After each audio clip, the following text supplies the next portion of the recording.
Welcome to ಮನಿ ಉಚಾ cooking channel. ಇವತ್ತು ನಾವು ಬೇಬಿಕಾರ್ನಿಂದ ಬೇಬಿಕಾರ್ನ್ 65 ಮಾಡೋದು ಹೇಗೆ ಎಂದು ನೋಡೋಣ ಬನ್ನಿ. ಮೊದಲು ಒಂದು ಬೌಲ್ಗೆ ಅಕ್ಕಿ ಹಿಟ್ಟು ಹಾಕ್ಕೊಳ್ತಾ ಇದ್ದೀವಿ. ನೀವು ಅಕ್ಕಿ ಹಿಟ್ಟು ಜೊತೆಗೆ ಕಾರ್ನ್ಫ್ಲೋರು ಸಹ ಹಾಕ್ಕೊಳ್ಬೋದು. ನಾವು ಬರೀ ಅಕ್ಕಿ ಹಿಟ್ಟಲ್ಲಿ ಮಾಡ್ತಾಯಿದ್ದೀವಿ. ತುಂಬಾ ರುಚಿಕರವಾಗಿರುತ್ತೆ ಈ ಥರ ಮಾಡಿದ್ರೂ. ಒಂದ್ಸತಿ ಈ ಥರ ಟ್ರೈ ಮಾಡಿ ನೋಡಿ. ಬೇಬಿಕಾರ್ನ್ ಇತ್ತು ಅಂದರೆ ಬೇಬಿಕಾರ್ನ್ 65 ಮಂಚೂರಿ ಆ ಥರ ಎಲ್ಲ ಮಾಡಿಕೊಟ್ರೆ ತುಂಬ ಒಳ್ಳೆಯದು ಮೈಗೆ.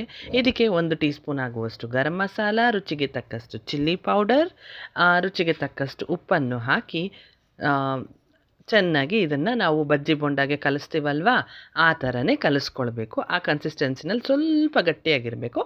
ರುಚಿಗೆ ತಕ್ಕಷ್ಟು ಉಪ್ಪು ಹಾಕಿ ಸ್ವಲ್ಪನೇ ನೀರು ಹಾಕಿ ಬಜ್ಜಿ ಬೊಂಡ ಕಲಿಸೋ ರೀತಿಯಲ್ಲಿ ಕಲಿಸ್ಕೊಂಡು ಇಟ್ಕೊಳ್ಳಿ. ನೋಡಿ ಈ ಥರ ಸ್ವಲ್ಪನೇ ನೀರು ಹಾಕಿ same process bajji bonda process ಇದೇ ಥರನೇ ಕಲಿಸ್ಕೊಳ್ಬೇಕು.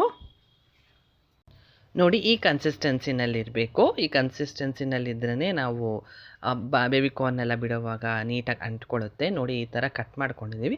ನೀವು ಕಟ್ ಮಾಡ್ಕೊಳ್ಳೋದು ಬೇಡ ಅಂದರೆ ಉದ್ದ ಬೇಬಿಕಾರ್ನ್ ಹಾಗೇ ಡಿಪ್ ಮಾಡಿ ಹಾಕ್ಕೊಳ್ಬೋದು.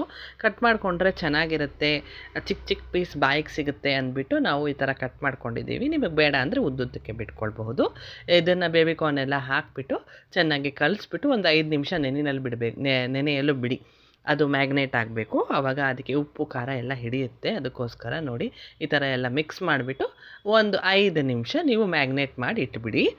ಅದು ಮ್ಯಾಗ್ನೇಟ್ ಆಗುವಷ್ಟರಲ್ಲಿ ನಾವು ಎಣ್ಣೆನ ಕಾಯಕ್ಕೆ ಇಟ್ಬಿಡೋಣ. ಕಾಯಕ್ಕೆ ಇಟ್ಟಿದ್ವಿ ನಾವು, ಎಣ್ಣೆ ಕಾದಿದೆ ನೋಡಿ. ಈಗ ಸೇಮ್ ಬಜ್ಜಿ ಬೋಂಡ ಬಿಡೋ ಥರನೇ ನಾವು ಇದನ್ನು ಬಿಟ್ಬಿಟ್ಟು ಲೈಟ್ ಗೋಲ್ಡಿಶ್ ಬ್ರೌನ್ ಟರ್ನ್ ಆದ ನಂತರ ನೀವು ಸರ್ವಿಂಗ್ ಪ್ಲೇಟ್ಗೆ ಸರ್ವ್ ಮಾಡ್ಕೊಳ್ಬೋದು.